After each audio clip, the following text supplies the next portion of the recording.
Durtlang. Ari from Mizoram. Long an nalani. Na beng beng lo enang. This is Wala kami pumpkin. please so your boss MS bike. Bui khop mai. Ma kan tan ti ram mi Kuma bike thar. Oh. khalak pen chak li ka kan chol koi zui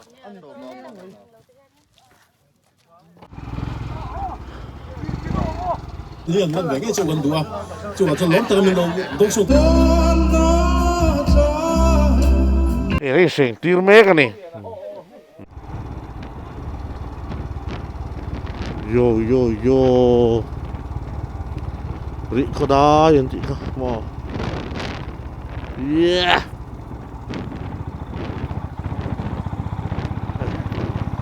Samthang chi.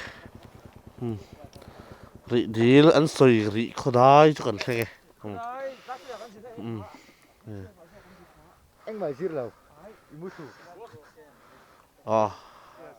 So ri dil so kan thuk tha do ni. Le.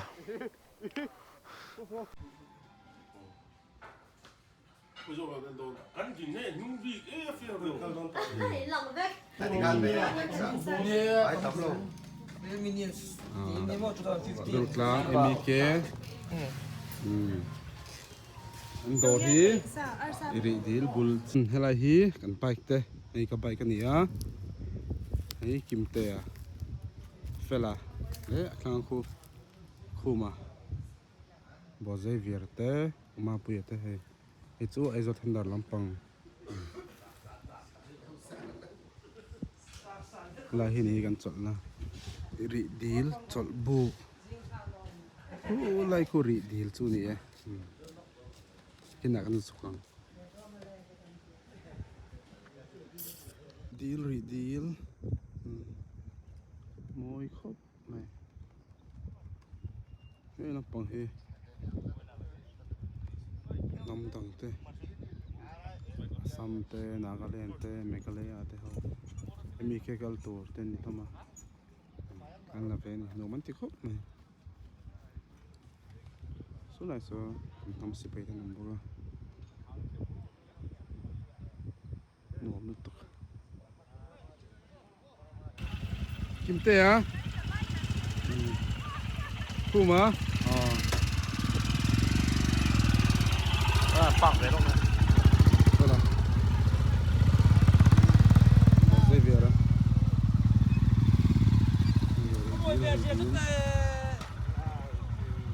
sao khóc này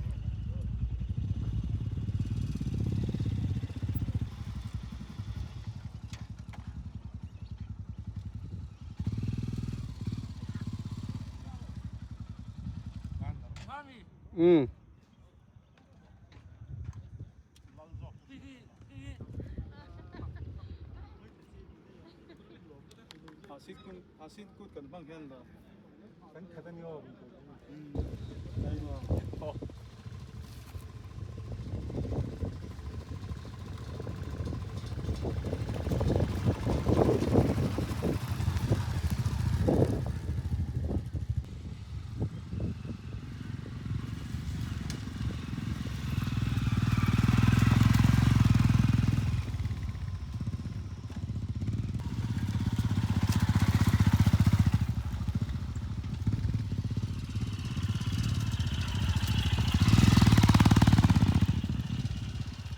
có bọc khu mà nổ mềm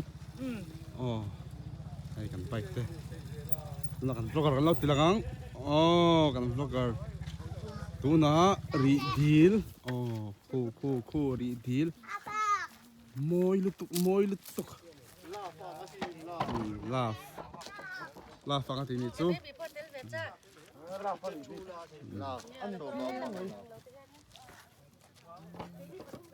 nice thế hi kim tiền trầm đi là tí gì chứ này hi trầm đi là ni là ri đi là zo cái này không lại có chuyện nào cả la phan so la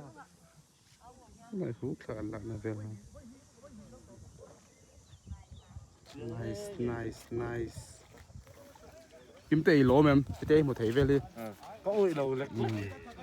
ê xoay đủ tên này em India ram po na han ek ve sum sum te lu ka ti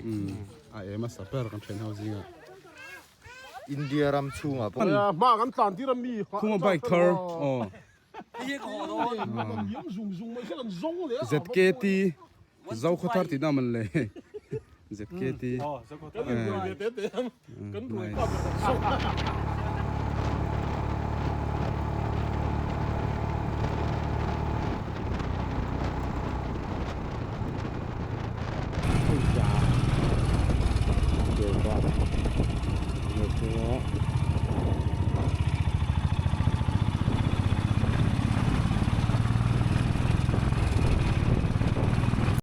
ai lâu hắn in lùm hắn lâu hắn lùm về rắc rắc to ai về lại chân mà deal con cầm luôn lệ xí à hắn bắt gì hi hắn lâu charge lâu quá rồi hắn là đấy nó lâu hay qua qua đây hắn tán lăng về xí à là có ta là mồi hết thì đây gọi từ bộ hay rồi bảo vệ kẹt về nó sao đó thế thì ăn việc những từ trong kia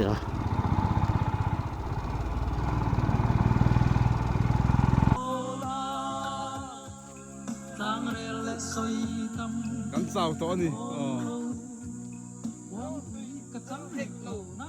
mình là hí khoang lên với nó ta thằng thiên cái xuống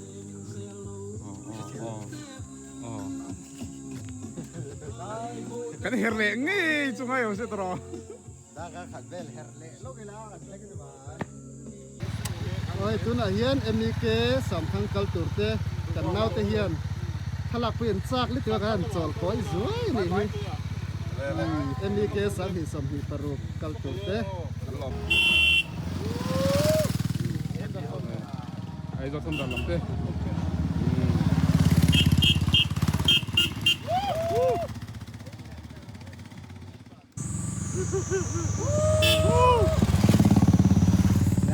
last side rồi hiện khoang lên cần lưu ta cái thằng hạ sổ về đâu lắc à mông tê lâu không về đâu lắc à vàng in rồi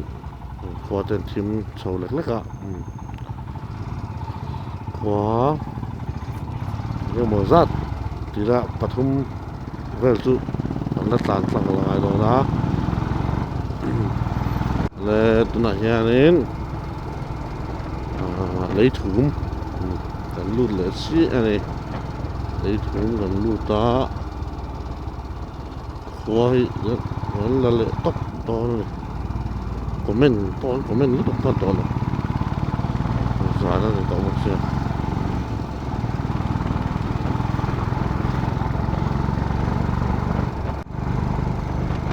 tôi hiện in Durtlang cần lút ta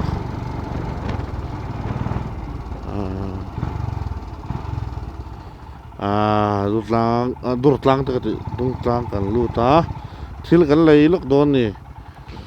mong tới bộ khám về đâu hết to lắm lẽ Durtlang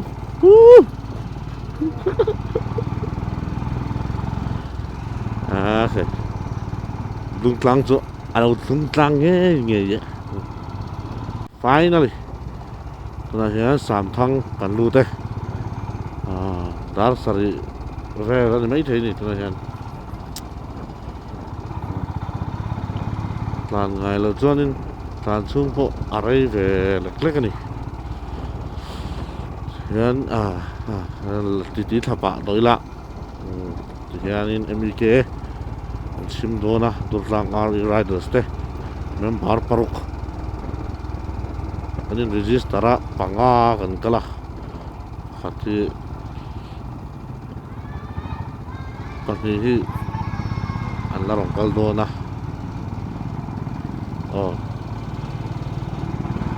MEK kan lu chho do na ni hian ai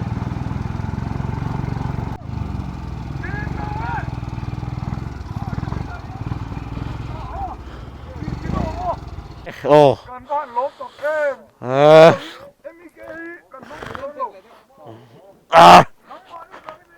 à bớt đấy ồ hạ rồi hay chứ thế à đi là cái vocal mà sáng khăng la ồ Welcome, all the riders.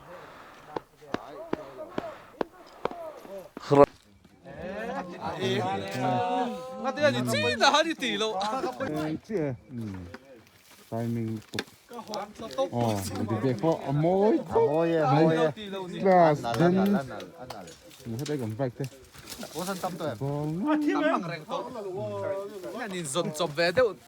lên boss đấy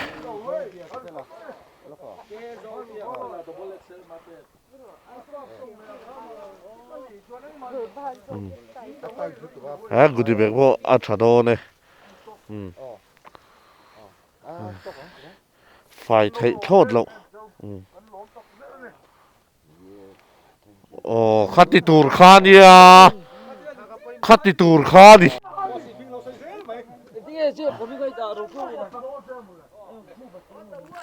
hay tu này nên hay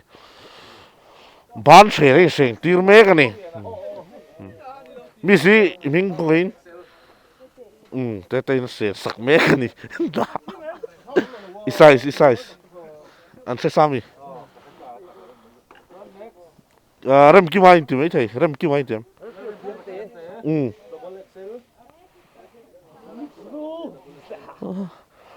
đi đây mày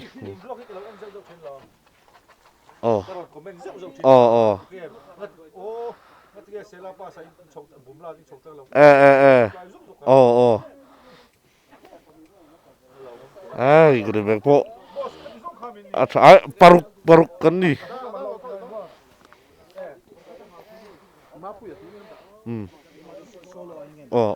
ini register sih terus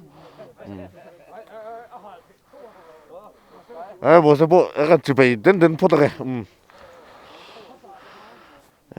hay hiện chào tụi đó lẽ vậy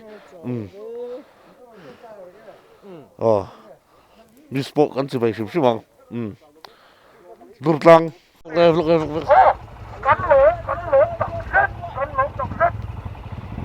nó là here lên kiếm sai tận lúc đó nó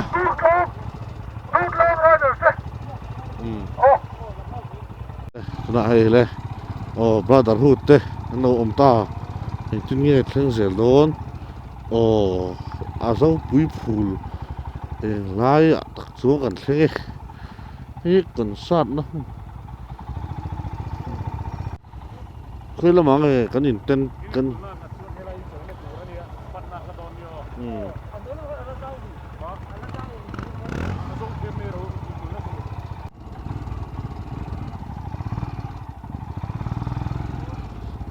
boss MS te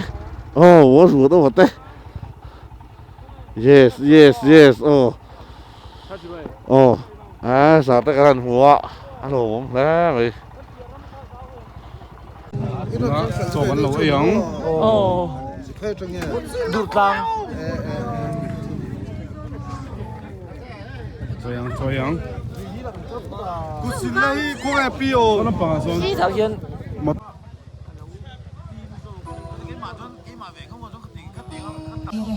Pulaltea, Buffalo Chief, Pulaltea. Cần căng râm mà môi nghe, dấu chỉ phi mà lên đèn mà tên râm và chua đi là, sĩ lung mà lên vùng số ra tiếng thang rồi đây coi chia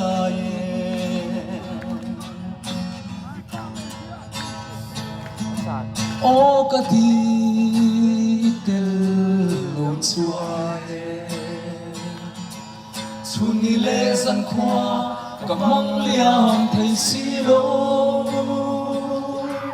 cắn xua cam hùng hưng lâm tuồng nghe ya hiền trên lâu bia thu đi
MEK te enia te lo en chuak me ka ala ai lo en ya te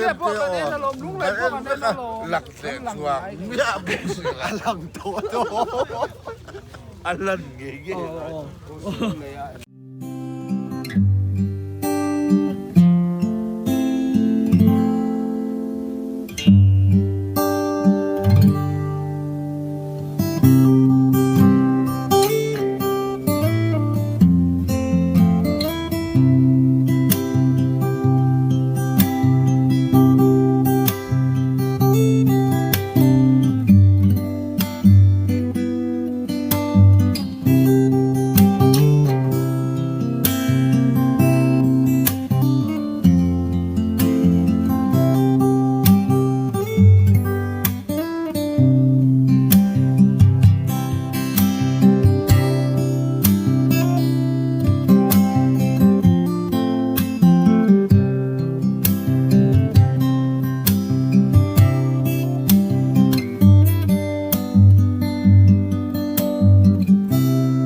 hay bố dọn đi à chú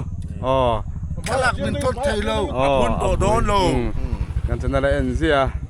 apun to don lo wani alang chiang to kan là don so kan cameraman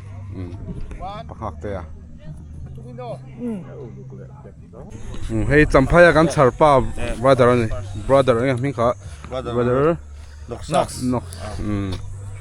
carbon long atang khane ka carbon long an nala ni na beng beng lo enang so please so your Yeah, this is pumpkin handle, stick or handle. I thought this was bone. I animal lover.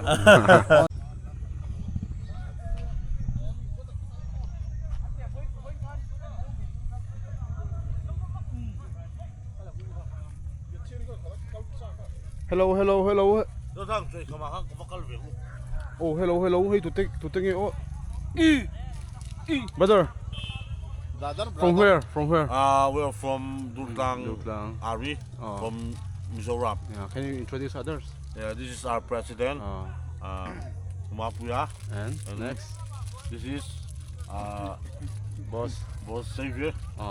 And this is much less. I'm from much less. yeah okay You can also introduce himself. Aizol. he will sing tonight Yeah. Okay. He's the vocalist of Much and Less. who is this This is Uncle Kuma. Uncle Kuma Makuma. is he single Yeah, he's very single Nighttime not single, but daytime single. okay thank you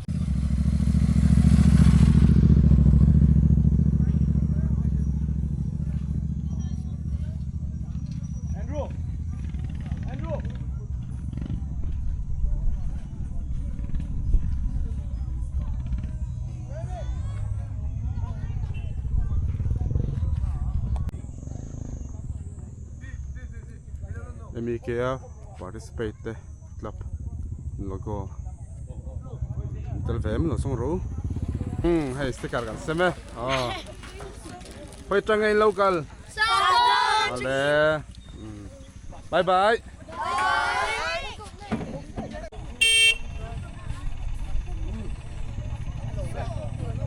MEK hoodie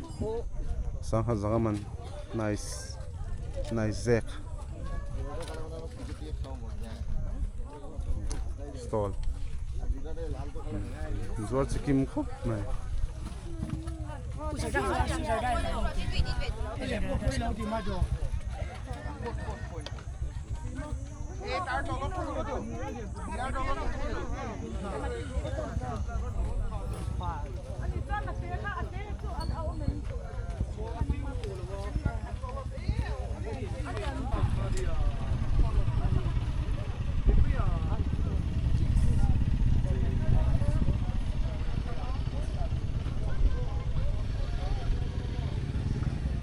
vest mana alvehi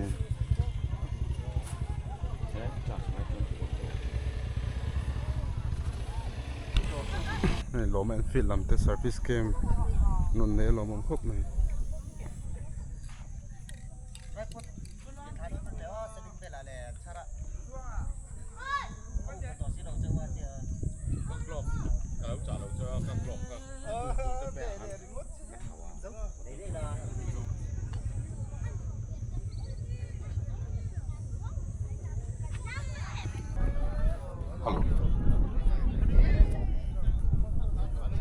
General informations to all.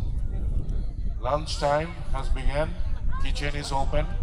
Whosoever wants to have a lunch.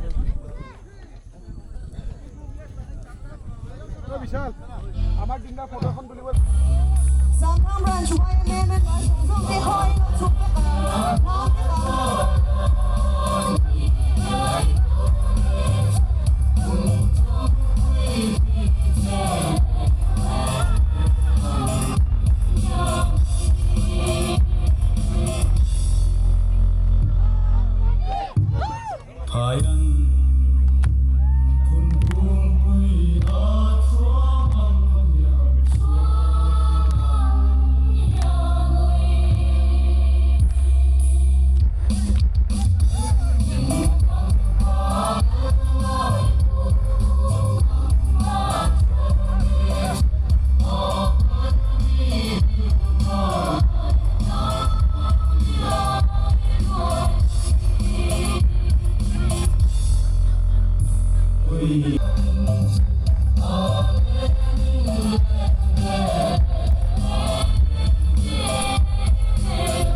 ขัดอินการะคานลันช์ค่ะไอตูรันีอาดาขัดเลจันเวะสามทั้งคู่ช่วงเจอที่ไรในตูรันีจุมีอาจจะงานเริ่มจานดานังเซลิงกันหุ่นหุยเตกันมีจังหุ่นหุยเต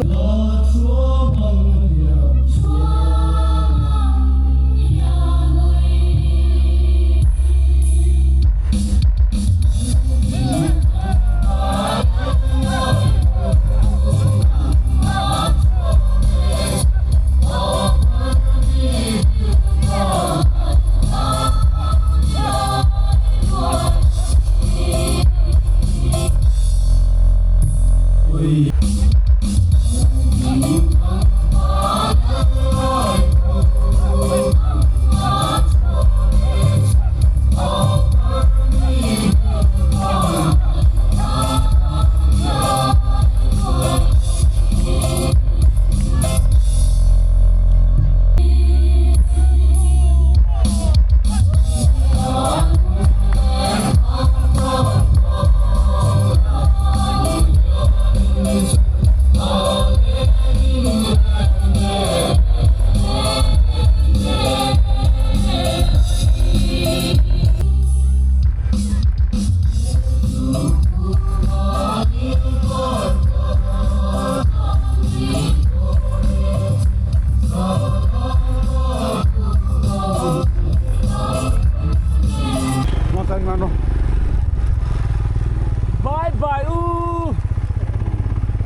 na hi asam ho lai manipur te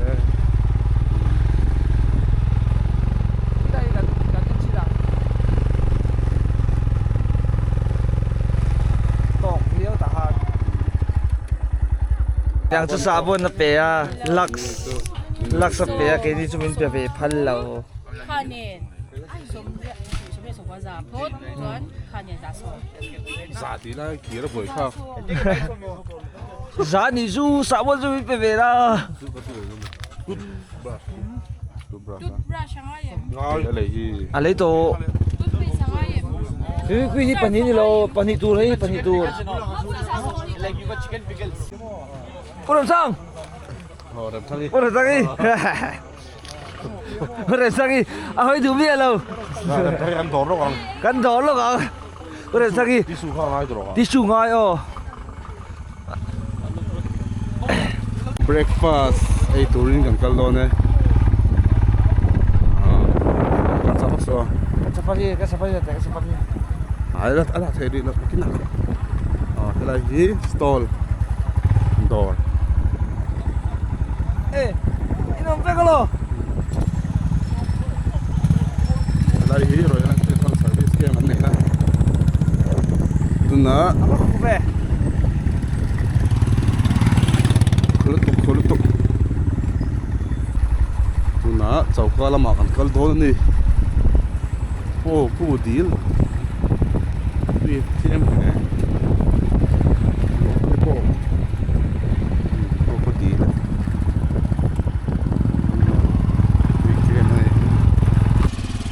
kan lo tilangang morning guys no time what's 8 am breakfast azau to boss ms a bike pui khop mai chou lo lo thil kan ei don ni sports helai hi hospital hospital hello MEK day 2 zindar tuan dari lebi so pasari ya gudi beki ni jana dar riat vela kan thinga kan la unbox la wai unbox on ya bek poi a chok maya ai ji pe asu mi kan la phumi la wa tuman kan hong do ni t-shirt kan kan not tinge t-shirt oma khet lo mayang kalau khet lang mo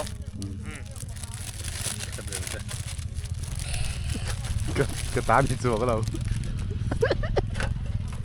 Khania hey hi double XL ani ya parola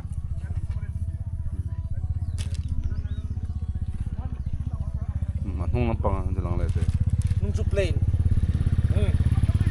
halo se bo le e chu ipte boy achu ai ipte sana nei le ni ipte nei kha dia ani juan ipte ni thei dong ipte oh ama kha ipte ni to sia suanin ta hianin keychain loma enfield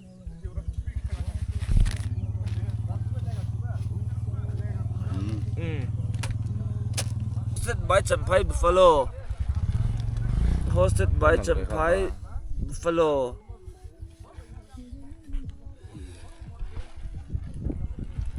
13 MEK 2026 Zau Pui Phul Samthang sai texto momento ang type in hei atun thei anon siam khap me hei athakop mai so ta hianin sticker pedia.com buka hei siam tu pa hei siam tu ani ai zia khi hianin manina ai asten om hal buka Mizoram Enfield good pui I attend the 13th edition of the MEK held at Zokpui Phul Samthang, hosted by Champai Buffalo. Date March 4 to 6, 2026. So adang ala zil mai. Hung leng. Hey pets. nó gồm lâu thì mò Hey nat chia ka na. Hey ka en lo. Hey hey tahi kan bil don ni. Kan du na lai pera. Hey king bil hian tahi ka pelang. ai phải khổ túi này có hay Hey ta so hian. Ta so hian. Kan bilanga. Chuan hin moi khop mai. Chuan hey sticker. nghe ta Chuan hey em hả Champai hey host tu tan ni Champai Buffalo chunga polom thuan soi ngai la nuam le chang thung takin an ho sa hey zan khatna chai nuam kan ting khal I kar khat chu ni sila kan dai lawang member kazak ha member kalzat kha zali plus zanga kan thing đó thì ha exact kan soi thelewa entry fee pe tima ka chu zali vel kan nia chuan gate crash anum boka member zanga vel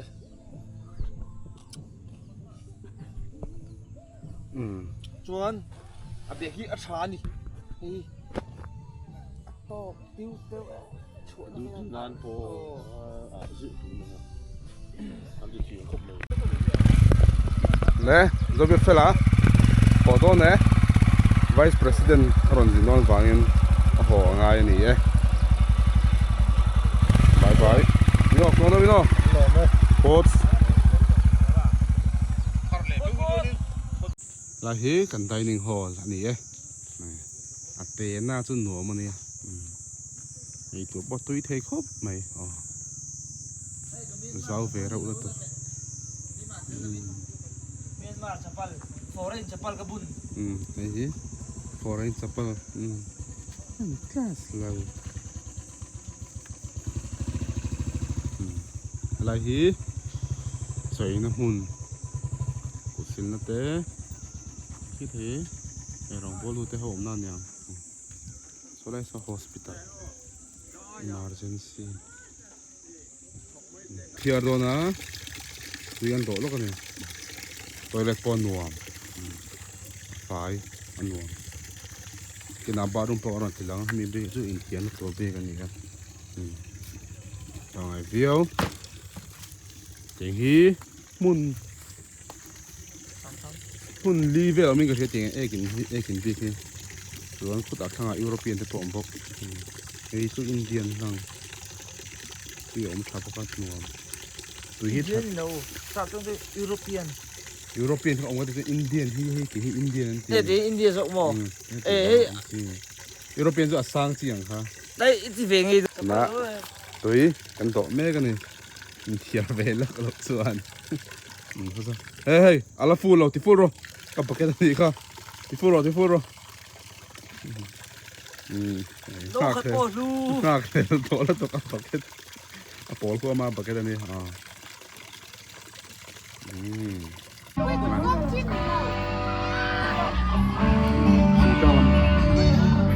Jeffrey, nakita meron lo pero ale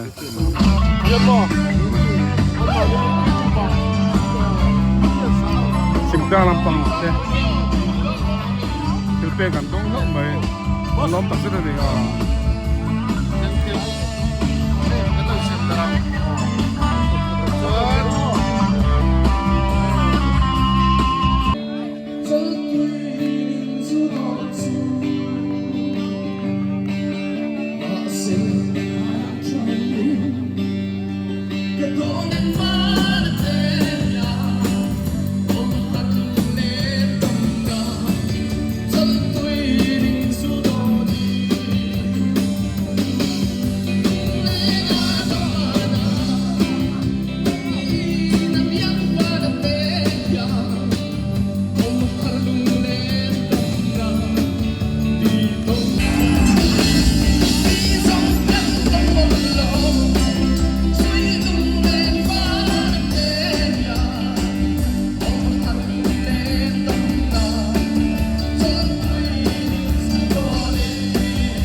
Thank you, Sampai Buffalo, for hosting MEK. Thank you, everyone. Woo!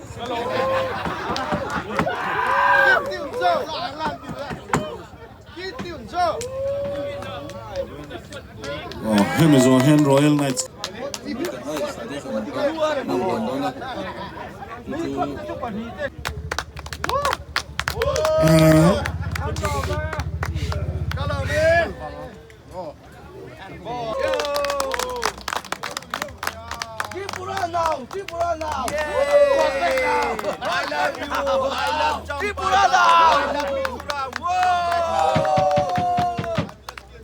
For an amazing event here in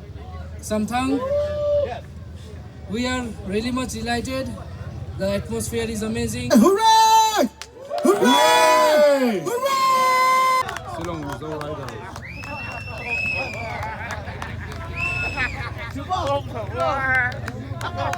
We are from a group called Club Bus MC, and this is our first time here in Mizoram. It's a very beautiful place. Yes. Anh hồ sĩ căn lom pui khopel chewa ke ni sin lungai hi kan lom nai nen tirnan yung peng kan ta chung kan hun kan mang zo hwal ni rose kan lom me lom thu sala สัมไปบุบาโลเตกันลมตักเสตเตมีเกขอถึงแล้วรู้พุทธกันในไทยกันลมปุยเจ้าเกนี่ฮีดุกลางอารีไรดัสตกันเนี่ยเมมเบอร์ที่ตัวได้เราทีมเราประเทศกันเราคัลเวทยาตัวโจเทงอันก็เราคัลากันคัลเตนจุดสายที่ส่วนนี้มันแบ่งให้เจ้ากันดูจูว่าจะล้มแต่เราต้องส่งตุลินอินเทอร์เน็ตล้มทุกคนเสียมีเกฟูลเซลรอเซ่กันหน่อแม่